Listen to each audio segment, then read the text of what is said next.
Sa pamamalakad ng mga C, umusenso rin ang pasilidad ng National University para sa kanilang programang pampalakasan. Maliit man kumpara sa gymnasium ng ibang paaralan, malaki na raw ang inasenso ng pasilidad na ito.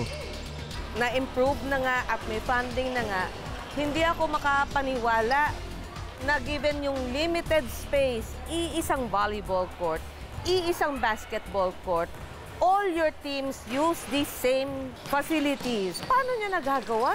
We start training ng mga teams 6 a.m. and we end up training ng ibang teams 9 p.m.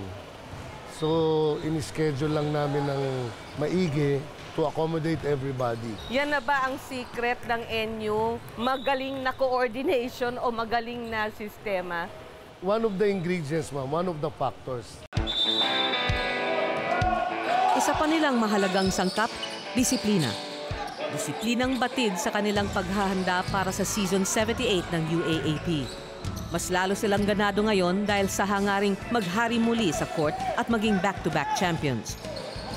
Pero ang pagiging kampiyon, hindi nila nakuha sa isang pitik lang.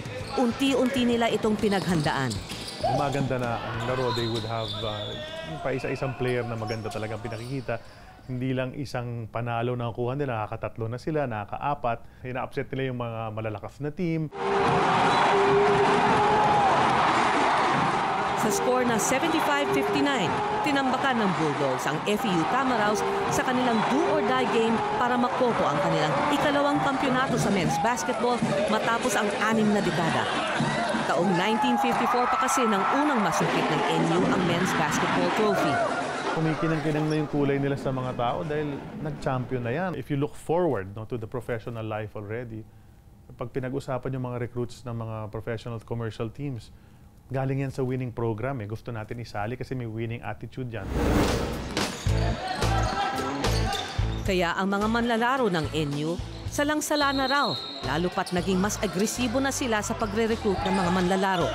Pati nga raw lahat ng SM Mall kasali sa pagre-recruit. Would you say na mas masinop kayo maghanap? Yes, we have to. As far as Zamboanga, as far as Batanes, we develop networks, contact persons.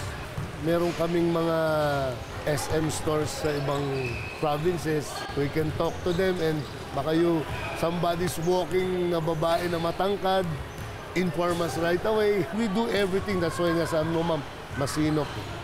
Okay, interesting. Would you say marami ang nahanap dahil dyan sa network ng malls na yan? Yes, because of the help of SM. At para mas makahikayat ng mga manlalaro, pinagbuti rin nila ang benepisyong natatanggap ng players.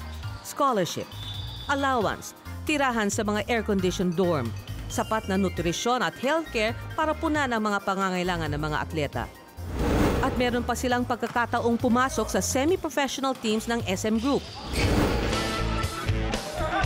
Ito ang nakaakit sa teammates na sina Paulo Havilona at Angelo Alolino na piniling mag-aral sa NU, kung saan naging miyembro rin sila ng D-League ng PBA. 5 kami magti-teammate nakuha sa D-League. After nung finals game namin, kasi kalaban namin nun, FEU. Nung sa D-League team, may team sila. Parang yun, kinuha siguro kami nila. Sa mga ganitong klaseng liga, mas lalo silang nahahasa sa pagbabasketball. Ito rin ang nagsisilbing stepping stone para mas mapansin ng mga profesional na liga. Maganda naman sa akin kasi exposure din yun. Magagamit ko rin yun for the future. Pero ang pinaka nakapagpanatili sa kanila, ang kapatirang nabuo sa kanilang kupunan. We're not only a team here, parang tinatrato namin bawat isa as brothers, family. So yun, parang sa akin, maaga ko ma-a-adapt yung culture tsaka yung system. Kasi sa familiarity na rin. Napansin din ito ng import na si Alfred Aroga. Sa simula, nahirapan daw siyang makibagay. Pero dahil maayos ang pakikitungo sa kanya, di niya naisipang lumipat pa. Here in the National University, there's no discrimination like I'm black, I'm from another country. There's nothing here like that. Like we're gonna call each other brothers. We're gonna say to each other, we love you, things like that. So I'm like home here, so I don't complain. Bago pa man siya mag-aral sa NU, alam na niyang kulelat ito pagdating sa sports. Pero ito raw ang nagtulak sa kanya upang mag-enroll dito. I don't like being in schools that have like this prestation, like they have 10 championships in a row, they have this kind of superstars. No, I'd rather be in a team where they know nobody and we just grow up together to achieve something. Those are kind of challenges that I love. Hirap sumali sa mga malalakas na team immediately. Kahit superstar ka nung high school, pasok ka ng college, andun na, established na yung mga stars ng mga big programs, magiging bangko ka bigla unless napakagaling mo talaga, no? Eh, dito sa NU, you had a chance na kung may 2 o 3 magagaling lang, baka pwedeng ikaw yung pangatlo o pang-4 na magagaling.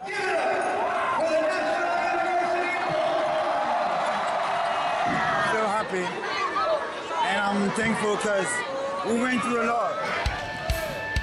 Unang taon pa lang ni Alfred sa NU Bulldogs pero tinanghal agad siyang most valuable player nitong nakaraang season. It was something I wasn't expecting. Like, I remember on the last game, my mindset was I'll just go in and give everything for my team because walang bukas. Tangkain man daw na i-recruit ng ibang universidad, hindi niya iiwan ang kanyang pinagmulan. When you're in the school, you need to stick with the school till you finish. Even if I will never try to talk to any. Why? Because I started with NU and I need to finish with NU. So I committed with NU to the end. Pero hindi raw lahat ay tanggap ang pagkuha ng mga imports. Yung iba ginagawang issue dahil i-recruit lang daw ang mga imports para lang manalo. Dahil mas malalaki sila, mas malakas maglaro. Parang kino-concede kasi natin na mas magagaling talaga yung mga foreigners na dumarating dito. Pero para kay Attorney Charlie, basta't may good academic standing ang import at kwalipikadong maglaro sa koponan, wala siyang nakikitang mali rito. Minsan mahirap lang daw talagang ispelingin ng mga Pinoy.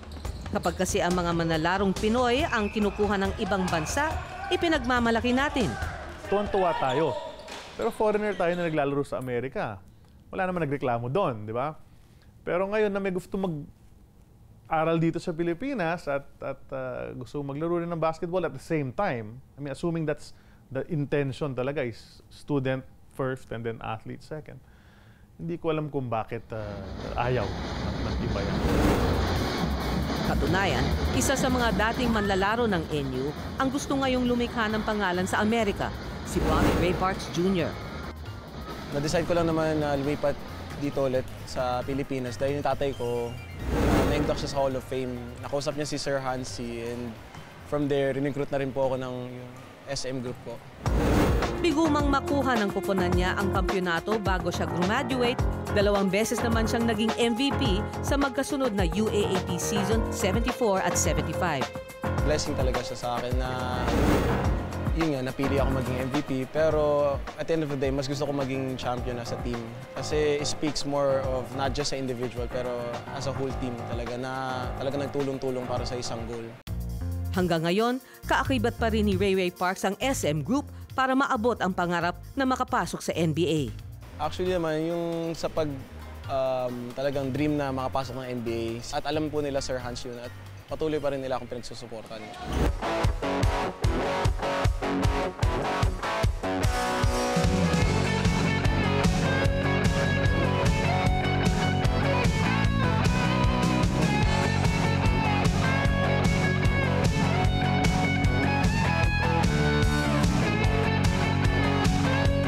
Be sure to come back. News 5 everywhere. Copyright 2015.